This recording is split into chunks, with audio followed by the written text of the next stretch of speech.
Heart of the Pine.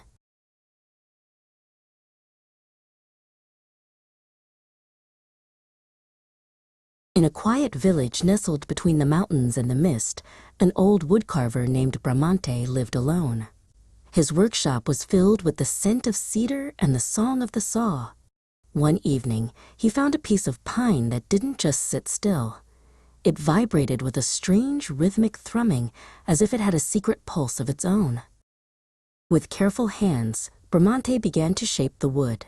He carved a head, a torso, and nimble joints. To his amazement, as soon as the mouth was finished, the puppet began to giggle.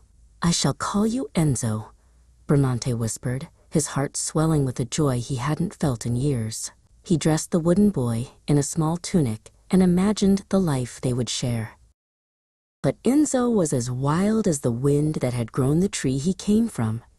No sooner were his feet attached than he leaped from the table, clattering across the floor. He didn't want to learn his ABCs or stay tucked in a warm bed.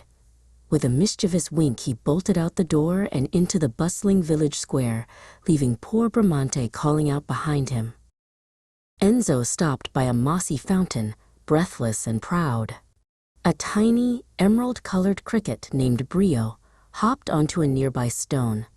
"A heart is not judged by how much you love," Brio chirped, "but by how much you are loved by others. To be real, Enzo, you must learn the weight of the truth." Enzo only laughed, thinking the cricket far too serious for such a sunny day. As Enzo wandered further, he met a clever fox named Sora. Sora wore a velvet coat and spoke in honeyed tones. "Why go to school," Sora purred, "when the land of wonders is just over the hill? There, the trees grow candy, and no one ever tells you no." Enzo, forgetting Brio's warning, followed the fox into the deepening shadows of the forest. The land of wonders was dazzling at first, filled with bright lights and endless games, but the air felt heavy, and the laughter sounded hollow. Enzo spent days eating sweets and ignoring the prickle of his conscience.